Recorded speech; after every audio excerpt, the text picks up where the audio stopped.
आदत हो चुकी है तेरी। आयाम ख्याति को रोकते हुए बोला, मिस मेहता आप जहाँ जाना चाहें मैं आपको ड्रॉप कर सकता हूँ। आयाम नोटिस कर रहा था कि ख्याति उसके साथ बिल्कुल भी कंफर्टेबल नहीं है, शायद इसलिए कि वो दोनों बहुत वक्त से एक दूसरे से दूर थे। आयाम थोड़ा शर्मिंदा भी था, जब ख्याति को जरूरत थी तब वो उसके साथ नहीं था। आयाम के कहने पर ही ख्याति को इस रोल के लिए सिलेक्ट किया गया था। हालांकि उसने तो लीड रोल ख्याति के लिए लिखा था, लेकिन फिल्म इंडस्ट्री में प्रोड्यूसर का बहुत बड़ा रोल होता है। ख्याति बिल्कुल भी नहीं चाहती थी कि किसी को भी पता चले वो सर्वोज कपूर के घर पर रहती थी। उसने फौरन ना में अपना सिर हिलाया और पोलाइट होकर बोली, नहीं थैंक यू सो मच, मैं खुद चली जाऊंगी। आयाम उसे जाते हुए देखता रहा। उसके फेस पर फीकी सी स्माइल थी। उसने सोचा उसकी बचपन वाली बार्बी डॉल कितना बदल गई है। वीके ग्रुप ऑफ कंपनी की हेडक्वार्टर बिल्डिंग। सर्वोच्च अपने ऑफिस केबिन की बड़ी सी विंडो के सामने खड़ा था। उसके हाथ में एक सुलगती हुई सिगरेट थी और दूसरे हाथ से उसने अपना मोबाइल फोन पकड़ा हुआ था, जिसमें आज ख्याति के शूटिंग सेट का वीडियो चल रहा था। डायरेक्टर ख्याति पर चिल्लाते हुए कह रहा था, ख्याति मेहता क्या तुम बेवकूफ हो? तुम पहले से ही सेट पर 3 घंटे देर से आई हो और अभी तुम्हारे फेस पर कोई एक्सप्रेशन नहीं है। अगर तुमने एक और रीटेक लिया तो मैं तुम्हें रिप्लेस कर दूंगा। सर्वोज की आईब्रो थोड़ी सिकुड़ गई। उसने सिगरेट का लंबा कश लिया और उसके बट को एस्ट्रे में डाल दिया। वीडियो खत्म होने के बाद सर्वोज ने अपना हेडफोन उतार दिया और इंटरकॉम पर एक नंबर डायल कर दिया। 2 मिनट के अंदर ऑफिस केबिन के डोर पर नॉक हुआ तो सर्वोज बोला, कम इन। सामने कबीर खड़ा था। सर्वोज ने कबीर की तरफ देखा और कहा, फॉलिंग इन लव के फिल्म डायरेक्टर को रिप्लेस कराओ। कबीर ने धीरे से सिर हिलाया और बोला, यस सर, हो जाएगा। सर्वोज गुस्से से भड़कते हुए बोला, हो जाएगा नहीं, अभी इसी वक्त करो, फौरन। मुझे कल सेट पर दूसरा डायरेक्टर चाहिए, इज दैट क्लियर? इस बार कबीर की कुछ भी बोलने की हिम्मत नहीं हुई। उसने सिर झुका लिया। कबीर ने जैसे ही जाने के लिए डोर ओपन किया, सर्वोज पीछे से बोला, प्रतीक को अंदर भेजो। 2 मिनट में प्रतीक सर्वोज के केबिन में सिर झुकाकर सामने खड़ा था। सर्वोज बोला,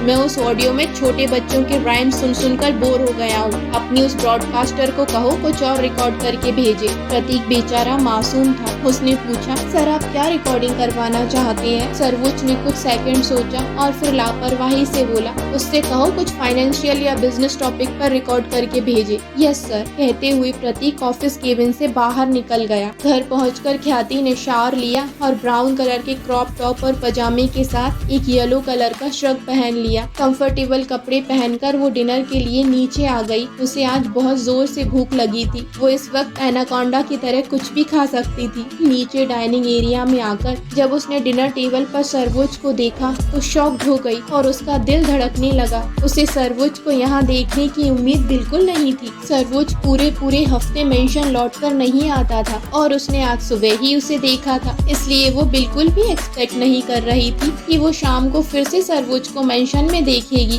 उसने मन ही मन खुद से कहा, ख्याति ये उसका घर है, वो जब चाहे आ सकता है, डोंट थिंक अबाउट दैट। जब सर्वोज की नजर ख्याति पर पड़ी तो वो उसके ऊपर से अपनी नजरें नहीं हटा पाया। ख्याति ने अपने लंबे बालों का एक मैसी बन बना रखा था और बालों की कुछ लटें उसके फेस पर आ रही थी। उसके फेस पर कोई मेकअप नहीं था, लेकिन वो इतनी खूबसूरत लग रही थी कि सर्वोज अपनी पलकें झपकाना भूल गया। उसकी नजरें फिसलती हुई नीचे की तरफ आ गई। क्रॉप टॉप में से ख्याति की गोरी गोरी चिकनी सी पतली कमर साफ साफ नजर आ रही थी। सर्वोज की नजर उसके बेली बटन पर पड़ी, जिसमें ख्याति ने पियर्सिंग कराकर एक खूबसूरत सा डायमंड पहना हुआ था, जिसे देखकर सर्वोज का गला सूखने लगा और उसने सबकॉन्शियसली अपना थूक निगल लिया। सर्वोज का डोमिनेटिंग और एग्रेसिव ऑरा ख्याति को हमेशा ही थोड़ा नर्वस कर देता था, लेकिन अब वो डाइनिंग एरिया में आ गई थी तो वो सर्वोज को इग्नोर करके बिना किसी रीजन के यहाँ से जा नहीं सकती थी। उसने डाइनिंग टेबल पर एक चेयर खींची और बैठते हुए बोली,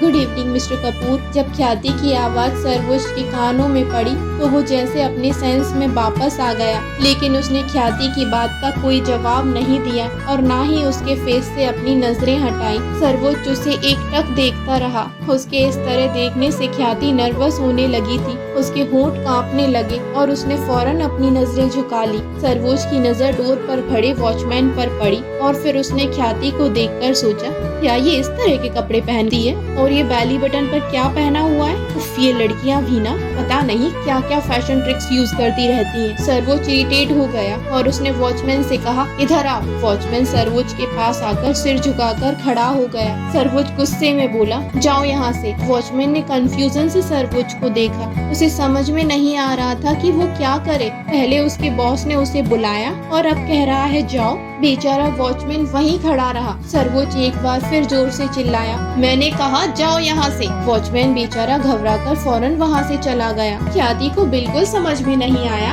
आखिर इस लड़के के साथ प्रॉब्लम क्या है। इसका दिमाग हमेशा ही सहारा डिजर्ट की तरह क्यों तपता रहता है। न चाहते हुए भी सर्वोच्च की नजरें बार बार ख्याति की कमर की तरफ जा रही थी। हालांकि ख्याति उसकी तरफ नहीं देख रही थी, लेकिन सर्वोच्च की नजरें उसके क्रॉप टॉप में से झांकती हुई उसकी पतली सी कमर को देखे जा रही थी। ख्याति के सांस लेने से उसकी नेवल पर लगा स्टोन झिलमिला रहा था, जिसे देखकर सर्वोच्च की पूरी बॉडी में आग लगने लगी और उसका हार्मोनल सिस्टम बिगड़ने लगा था। सर्वोच्च इतने गुस्से में था कि उसे अपना गुस्सा निकालने के लिए कोई जगह नहीं मिल रही थी। उसे ये भी समझ में नहीं आ रहा था कि उसे ख्याति पर गुस्सा आ रहा था या अपने आप पर। सर्वोच्च ख्याति की तरफ देखकर बोला, मैंने तुम्हें एक्टिंग करने की परमिशन दी है, लेकिन अपोजिट जेंडर के लोगों से डिस्टेंस मेंटेन करके रखना। उसकी बात सुनकर ख्याति थोड़ा घबरा गई और उसका दिल जोर से धड़कने लगा। हालांकि उसने कुछ गलत नहीं किया था, लेकिन सही गलत जैसी चीजें सर्वोच्च के लिए बनी ही नहीं थी। वो हर बात को अपने तरीके से समझने और करने का आदी था। ख्याति ने गहरी सांस ली और बोली, मिस्टर कपूर, मेरे को स्टार्स अपोजिट जेंडर के ही होते हैं और अपोजिट जेंडर के मेरे कुछ फ्रेंड्स भी हैं।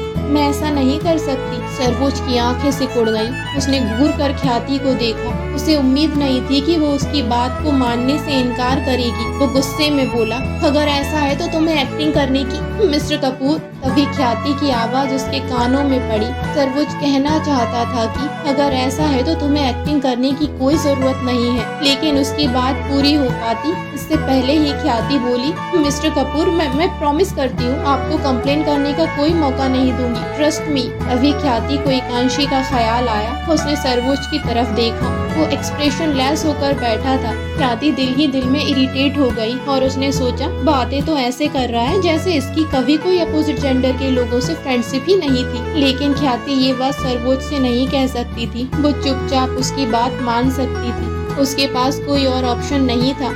सर्वोच्च जो चाहे वो कर सकता था। उसे सर्वोच्च से सवाल करने का कोई हक नहीं था और वैसे भी वो सर्वोच्च की कर्जदार थी। वो उसकी बराबरी कैसे कर सकती थी। भले ही ख्याति ने इतनी आसानी से सर्वोच्च की बात को मान लिया था, लेकिन उसका गुस्सा अभी भी कम नहीं हुआ था। उसे नहीं पता था कि वो किस बात पर इतना इरिटेट हो रहा है। वो ख्याति पर और गुस्सा निकालना चाहता था,